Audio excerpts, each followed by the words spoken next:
আসসালামু আলাইকুম। Easy tutorial বাংলার পক্ষ থেকে সবাইকে আন্তরিক শুভেচ্ছা এবং অভিনন্দন জানিয়ে শুরু করছি আজকের ভিডিও। অ্যাডোব ইলাস্ট্রেটর টিউটোরিয়াল পর্ব 4 শুরু করতে যাচ্ছি আজকে। তো আজকের এই পর্বে আমরা শিখব ইতিপূর্বে যে টুলসগুলো শিখেছি সেই টুলসগুলো ব্যবহার করব এবং সাথে রোটেট যে টুল রয়েছে এই রোটেট টুল সম্পর্কে আরও কিছু বিস্তারিত জানবো আহ, এবং একটা ডিজাইন করার মাধ্যমে এগুলো জানবো। অবশ্যই একটা ডিজাইন করব, একটা লোগো। তো চলুন শুরু করা যাক। সেজন্য আমি একটা লোগোকে প্লেস করছি এই জায়গায় এই লোগোটা নিয়ে আসলাম হচ্ছে এজন্য আজকে কিন্তু লোগো ডিজাইন শিখতে যাচ্ছি না, আমরা কিন্তু কিছু টুলস ইউজ করা শিখতেছি। তো টুলস ইউজ গুলো প্রপারলি শেখার জন্যই মূলত এই ছোটোখাটো ডিজাইনগুলো করা। তো যাই হোক, এখন রোটেট টুল শেখার জন্য এই লোগোটা নিয়ে আসছে এজন্য, কারণ এখানে আমাদের রোটেট টুলটা প্রয়োজন আছে, যার কারণে এই ডিজাইনটা করব এবং রোটেট টুল সম্পর্কে আমরা বিস্তারিত শিখব। তো এটা ডিজাইন করার জন্য যেটি প্রথমে প্রয়োজন আমরা সেটা নিচ্ছি, একটি শেপ নিচ্ছি, একটা শেপ নিলাম। অবশ্যই ইলিপস টুলসটা নিচ্ছি, ইলিপস। তো এর কালারটা এখান থেকে আমি এটাকে সরিয়ে দিচ্ছি। সরিয়ে দেওয়ার পরে জাস্ট হোয়াইট কালার আছে, আমি হোয়াইট কালার রাখছি না, একটা কালার দিয়ে নিচ্ছি, রেড কালার। যে কোনো কালার দিয়ে নিতে পারি, এটা কোনো ফ্যাক্ট না। শিপ চেপে ধরে এটাকে এইভাবে করব, তাহলে এটার রেশিওটা নষ্ট হবে না, রেশিওটা ঠিক থাকবে। ওকে, শিপ চেপে ধরে এটাকে ইচ্ছা মতো এইভাবে প্লেস করব। প্লেস করার পর এখন যেটি করতে পারি, এর উপরে আরও একটিকে কপি করব, এই যে ভিতরে যে নীল কালারের যে বৃত্তটা রয়েছে এটাকে তৈরি করার জন্য। আর যেটি করব, আমি চাইলে এখান থেকে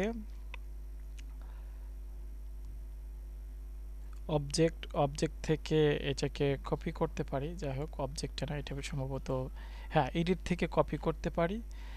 কপি করে এটাকে পাস্ট করে দিতে পারি, এই যে কি পাস্ট ইন ফন্ট, যে ফন্টে যে পেস্ট করা হচ্ছে কন্ট্রোল এফ। আর এটাকে কপি করতে পারি কন্ট্রোল সি দিয়ে। আমি আসলে কন্ট্রোল চেপেই করছি। তো আমি এখান থেকে কিবোর্ড থেকে কন্ট্রোল সি চাপলাম, চাপার পরে কিন্তু এটা কপি হয়ে গেছে। এখন পেস্ট করব কন্ট্রোল এফ দিয়ে। এর উপর কিন্তু আরও একটি বৃত্ত পেস্ট করে দিয়েছি। তো বোঝার জন্য এটাকে আমি একটু কালারটাকে চেঞ্জ করে দিলাম। কালার চেঞ্জ করে দেওয়ার পরে এটাকে এখন ছোট করব। ছোট করার জন্য যেন সেন্টারটা ঠিক রেখে এটা ছোট হয়, সেজন্য কিবোর্ড থেকে শিফট এবং অল্টার এই দুটাকে একসাথে চেপে ধরব। চেপে ধরার পর এটাকে এভাবে ছোট করব।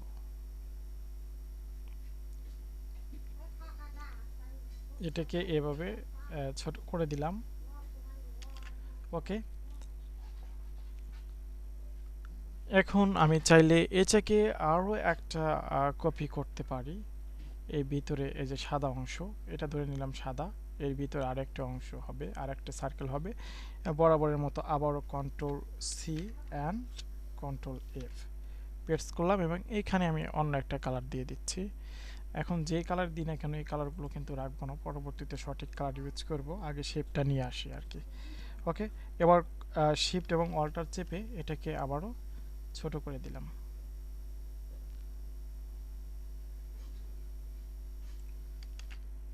ওকে, এ হচ্ছে আমাদের এটা তৈরি হয়ে গেছে। এখন এই যে এর ভিতরে ডিভাইডেড করতে হবে, এই ডিভাইডেড করার সময় কিন্তু মূলত আমাদের যে টুলসটা ইউজ করা প্রয়োজন সেই টুলস আমরা ইউজ করব, যেটাকে বলা হয় লাইন টুল এবং রোটেট টুলটা ইউজ করব। তো শুরু করা যাক।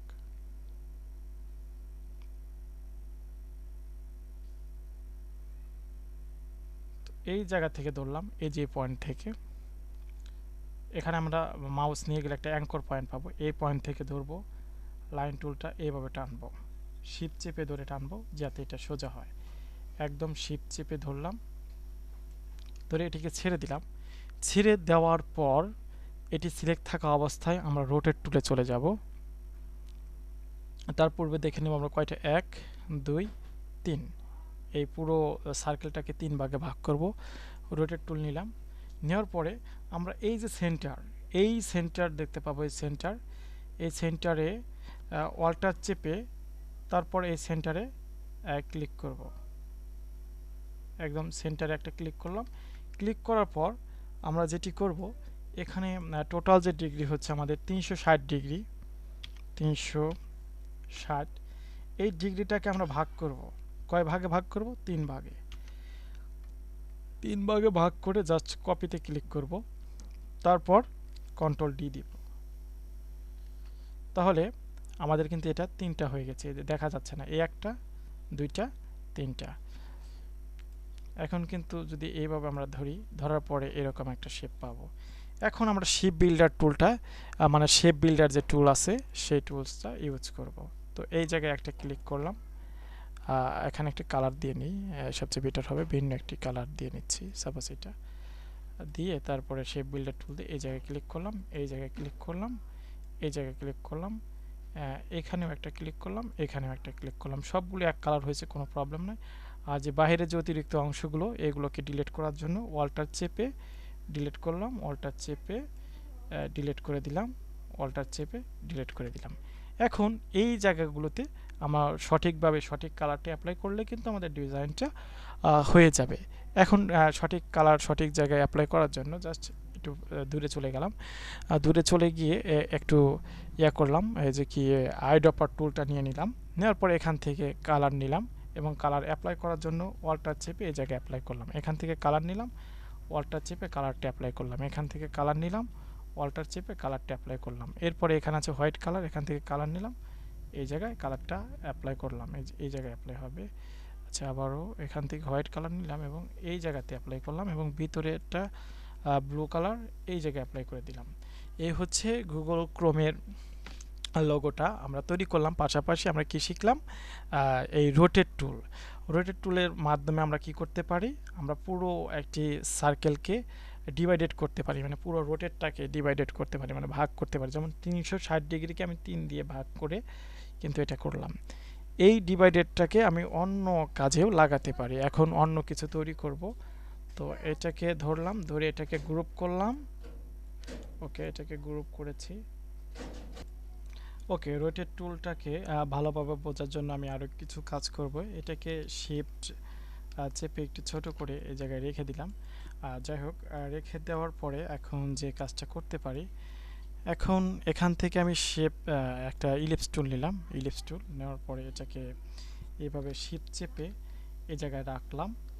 রাখার পরে এর চতুর্দিকে যদি আমি ভিন্ন ভিন্ন ডিজাইন করতে চাই, সাপোজ ছোট ছোট সার্কেল অথবা স্টার দিতে যাচ্ছি, স্টার বা অন্য কোনো শেপ, এই যে শেপটা নিলাম, স্টার নিলাম, নেওয়ার পরে এই জায়গায় স্টারটা ড্রয়িং করলাম। আমি চাই যে এর চতুর্দিকে এই স্টারটা হোক সব দিকে। তো এজন্য জাস্ট এটাকে একটু ধরে একটু এইখানে রাখি বরাবর একটি ডিজাইন তৈরি করার জন্য। তো এরকম আছে। তো এখন আমি রোটেট টুল ইউজ করতে পারি। রোটেট টুলটা ইউজ করলাম, এই যে একটা সেন্টার, এই সেন্টার পাবো, এই সেন্টার বরাবর ওয়ালটা চেপে একটা ক্লিক করলাম, করার পরে এই জায়গায় যাই থাকুক না কেন, টোটাল আমাদের ডিগ্রিটা হচ্ছে 160 ডিগ্রি,